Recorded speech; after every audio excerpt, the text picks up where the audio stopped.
Hello, Wanderer. May I introduce you to the Keramikos, the kiln that warms all of Athens' pottery. The Keramikos was a special neighborhood in Athens, where potters created vases and containers that stood all over Greece. This tour will take you through the elaborate process needed to turn something as simple as muddy clay into ornate perfume vases and gilded wine cups. Come find me when you complete your visit, and we can talk more about what you've learned.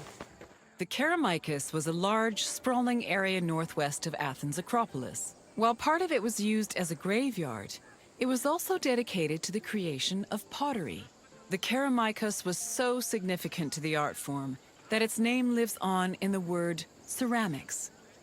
Perhaps drawn by the river, potters moved into the area and formed their own bustling community.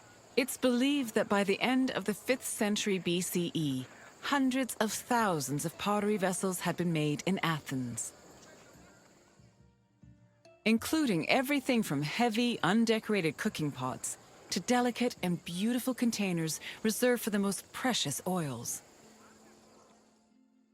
Sadly, only around 1% of these works survive today, some only in small fragments. Raw clay from a river was hardly fit for a potter's wheel. Athenian potters used clay that was rich in iron, which created the distinctive orange-red coloring seen in Athenian pottery.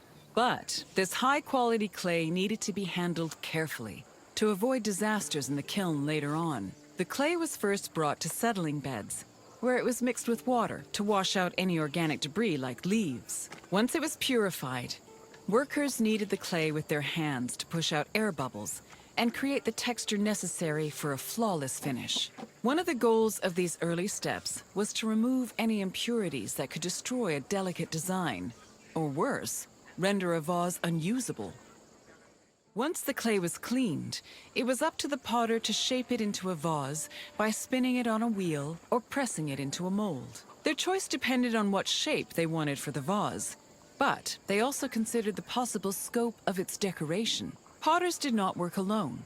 A workshop might have had many people working together on different aspects of production. Potters collaborated with many different painters for decorating their creations. Some of these painters even became potters themselves. All in all, a single vase could be worked on by many different artists, with each one focusing on a different aspect of its design. After the pots were shaped and decorated, they were packed into kilns for the lengthy and delicate firing process. The process had 3 stages: oxidation, reduction, and reoxidation. The main purpose of the firing process was to carefully manage the clay's exposure to oxygen. The chemical reactions caused by firing gave the pots their distinctive orange-red coloring. This also turned the designs made from the clay decoration slips glossy and black. The most difficult part of the firing process was managing the fires themselves. It required an enormous amount of skill and experience to properly judge the exact temperatures needed, and even the smallest mistake could ruin several hours of work. Vases could be decorated in all sorts of ways.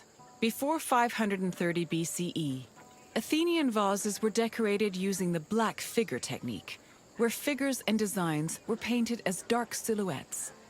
At the end of the 6th century BCE, painters created a new technique called red figure, an inversion of the painting process that left the figures in red and the background in black.